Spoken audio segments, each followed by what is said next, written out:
Oke, Assalamualaikum warahmatullahi wabarakatuh. Kita akan mulai kelas pengendalian pencemaran udara untuk minggu ke-9 secara online ya. Oke, jadi di sini kita akan bahas tentang uji udara ambien. Nah, uji udara ambien yang Ibu bahas dulu pertama kali adalah mengenai tentang pencemar udara yang berbentuk gas ya. Jadi sebelum kita tahu uji udara ambien, kita kemarin sudah tahu ada yang namanya baku mutu udara ambien ya. Di baku mutunya seperti ini, ada yang 1 jam, 24 jam, 1 tahun waktu pengukurannya. Kemudian ada baku mutunya juga di sini, dan metode analisisnya dijelaskan di sini. Yang Ibu mau bahas hari ini adalah tentang SO2 ini, dan metode Fararo-Sanilin, kemudian NO2 dengan metode Gris-Salzman. Ini karena keduanya pakai spektrofotometer ya. Yang satu lagi adalah NH3 dengan metode Irofenol. Oke, sebelum itu, sebelum kita masuk ke uji-ujiannya, kita mengenal dulu istilah dan definisi yang sering dipakai di dalam uji udara ambien ini dulu ya.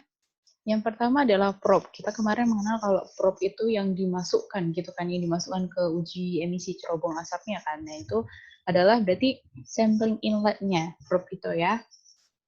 Kemudian kita di sini akan mengenal absorpsi. Kalau misalkan kita dulu mengenal absorpsi dan absorpsi, bedanya kalau absorpsi itu menyerap secara keseluruhan, dengan absorpsi adalah pada permukaan saja.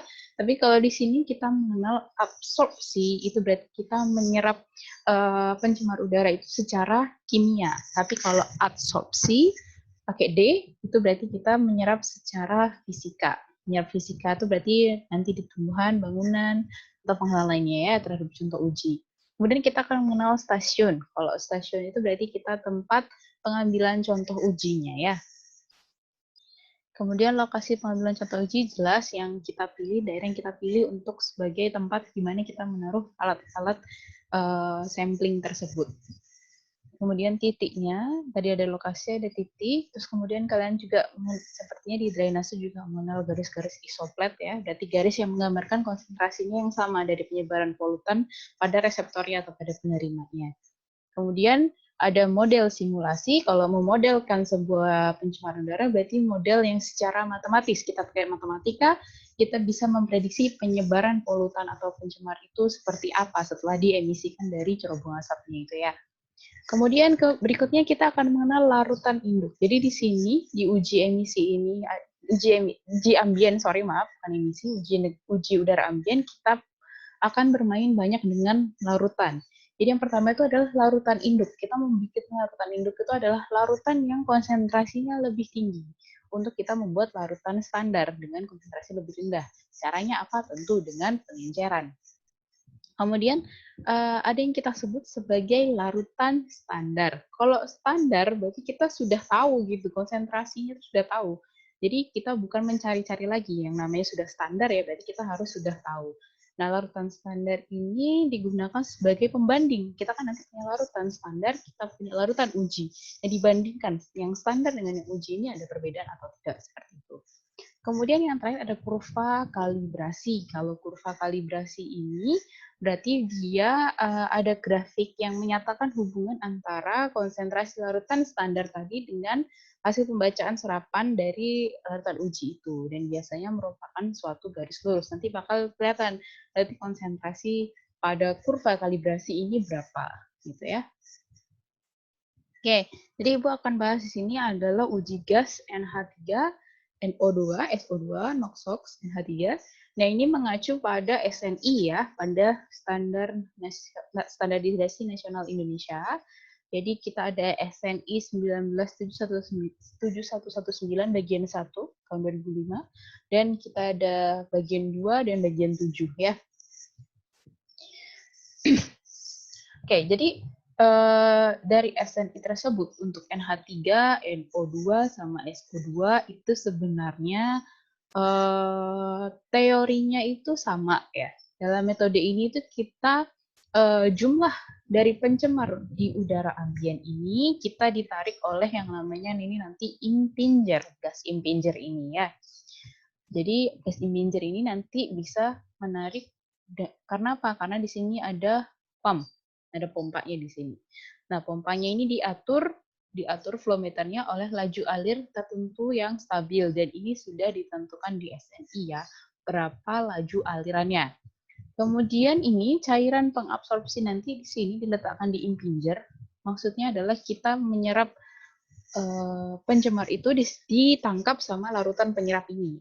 Nah, larutan penyerap ini akan bereaksi dengan komponen gas yang tertangkap. Ya, kemudian dia akan membentuk suatu substansi, namanya ada reaksi kimia di situ ya, terabsorpsi, misalkan SO2 nanti sama apa, jadi apa, dan itu yang nanti akan diuji, substansi tersebut yang akan diuji. Nah, keberhasilan dari metode sampling impinger ini dipengaruhi oleh beberapa faktor. Yang pertama jelas karena kita pakai absorpsi gas oleh larutan penangkap atau larutan penyerap. Kita harus melihat gimana kesempurnaannya, seberapa sempurnanya larutan penyerap ini bisa mengabsorpsi pencemar udara tersebut ya. Kemudian ketepatan pengukuran volume udara yang dipengaruhi kestabilan pompa. Jadi pompa ini harus bisa stabil untuk menyerap ya, untuk mengukur volume udara yang kita uji, kita ambil. Kemudian ketelitian analisis di laboratorium. Jelas kalau di laboratorium itu ada keterampilan lab. Ya, kalau misalkan kalian nggak terampil untuk mencampurkan larutan atau kemudian salah mencampurkan larutan, itu pasti juga akan mempengaruhi hasil dari uji udara ambien ya. Kemudian perhitungan serta pemeliharaan alat. Jelas kalau misalkan kalian punya alat, kemarin Ibu bilang alatnya harus dikalibrasi, harus dipastikan bahwa alatnya tidak ada kerusakan untuk pembacaan. Ya. Oke. Nah, rangkaian impinger ini nanti seperti ini ya. Kita nanti akan mengenal impinger. Ini sebuah kontainernya dia. Di sini kita bisa lihat bahwa impingernya ditaruh di sini ya. Kemudian di sini ada tombol untuk pump, di sini tombol untuk menyalakan temperatur dan untuk mengukur temperatur dan kelembapan. Di sini adalah flow meter untuk mengatur laju alir gasnya. Nah, di sini kenapa ada dua, Bu? Jadi, NH3 sama SO2 mereka pakai midget impinger. Midget impinger ini nanti kan udaranya masuk dari sini, ini akan disalurkan melalui silikon ini. Melalui selang silikon ini ya. Nah, kemudian ini hanya untuk NH3, SO2. Kalau NO2 dia butuh pakai pipet atau bubbler impinger. Kenapa dia harus pakai ini? Di sini di ujungnya ada filternya. Nah, filternya ini memperangkap udara ambien lainnya. Jadi dia akan menaikkan kemungkinan larutan penyerap untuk bereaksi dengan NO2-nya itu. Jadi dia butuh itu. Kalau NO2 kita butuh pakai treated atau bubble impingernya ini.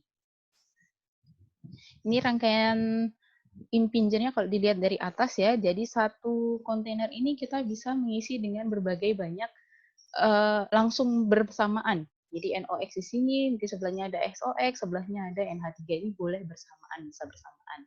Oke, untuk selanjutnya kita lanjutkan di video part 2 ya.